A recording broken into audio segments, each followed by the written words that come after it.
चलिए आज बात करते हैं स्ट्रैटेजी की, यानी रणनीति की। और इसकी शुरुआत हम करेंगे दुनिया के सबसे बड़े मंच जियोपॉलिटिक्स से, और देखेंगे कि ये बातें हमारी रोजमर्रा की जिंदगी में कैसे काम आ सकती हैं। तो सबसे पहले एक नज़र डालते हैं ईरान और इजराइल के बीच चल रहे बेहद तनावपूर्ण रणनीतिक संघर्ष पर। यहीं से हमारी कहानी शुरू होती है। अब देखिए, यहाँ जंग के दो एकदम अलग अलग अंदाज हैं। हर एक जीत के लिए बनाई गई एक सोची समझी स्ट्रैटेजी है।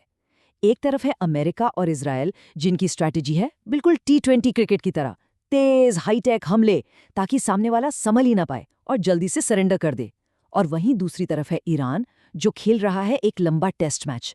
इनकी स्ट्रैटेजी है दुश्मन को थकाने की। छोटे छोटे लगातार हमले करते रहो ताकि लड़ाई इतनी महंगी और लंबी हो जाए कि दुश्मन खुद ही हार मान ले।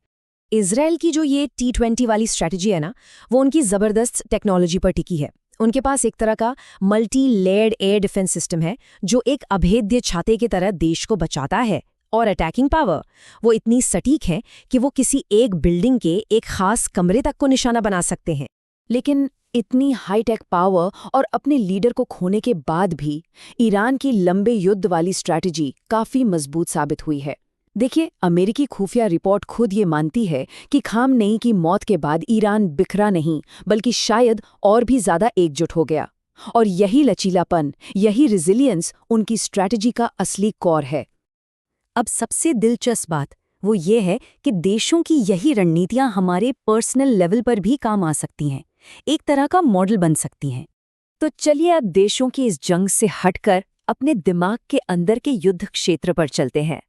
जरा सोचिए, जैसे देश बाहरी हमलों से खुद को बचाने के लिए रणनीति बनाते हैं, वैसे ही हम जानकारी के इस लगातार बम्बार्डमेंट से और भूलने की आदत से अपनी याददाश्त और सीखने की क्षमता को कैसे बचा सकते हैं।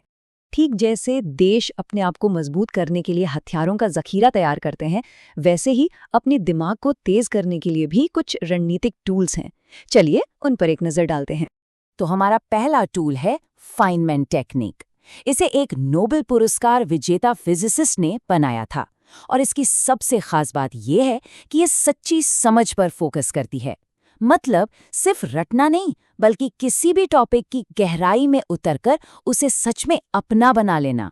और ये काम करती है एक बहुत ही सिंपल लेकिन पावरफुल 4 स्टेप प्रोसेस से। कोई भी टॉपिक चुनिए और फिर उसे किसी बच्चे को समझाने की कोशिश कीजिए, बिल्कुल आसान भाषा में।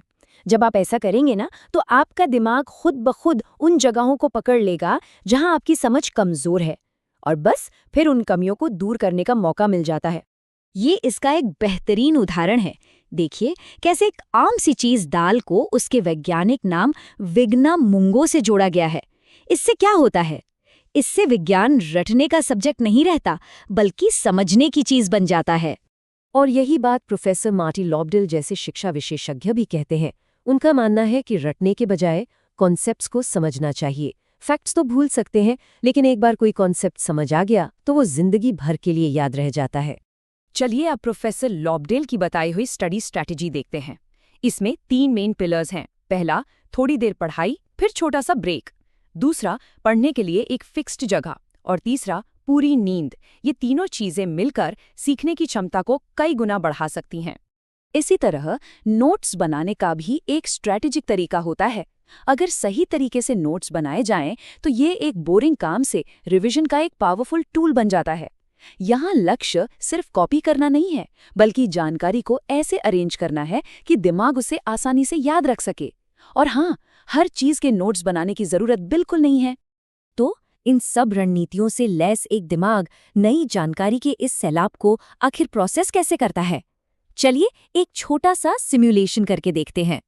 मान लीजिए कि दिमाग में जानकारी का एक नया टुकड़ा आया। ये खबर है खेल की दुनिया से। जॉर्ज रसेल ने 2026 में ऑस्ट्रेलियन ग्रां प्री जीत ली। एक ट्रेंड दिमाग इसे तुरंत स्पोर्ट्स या F1 कैटेगरी में डाल देगा।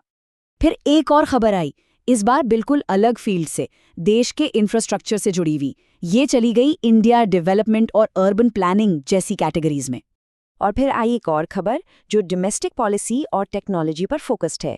इसे डिजिटल इंडिया, टेक्नोलॉजी या स्टेट पॉलिसी के तहत रखा जा सकता है। अभी तक ये सब जानकारी के अलग अलग टुकड़े हैं। और आखिर में ये खबर आती है, अब एक दिमाग जो इन लर्निंग स्ट्रैटेजीज से लैस है, वो इन सारी अलग-अलग जानकारियों को बहुत तेजी से कैटेगराइज कर सकता है, उन्हें आपस में जोड़ सकता है और समझ सकता है। ये आखिरी खबर सीधे हमारे एनालिसिस की शुरुआत से जुड़ती है और ये दिखाती है कि कैसे जानकारी के छोटे-छोटे टुकड़े मिलकर एक बड़ी तस्वीर बनाते हैं। तो अंत में ये सब हमें एक बहुत ही जरूरी सवाल पर लाकर छोड़ देता है। जैसे देश अपनी सुरक्षा और तरक्की के लिए स्ट्रैटेजी बनाते हैं, वैसे ही इस जानकारी से भरी दुनिया को बेहतर ढंग से समझने के लिए किसी की अपनी पर्सनल स्ट्रैटेजी क्या होनी चाहिए?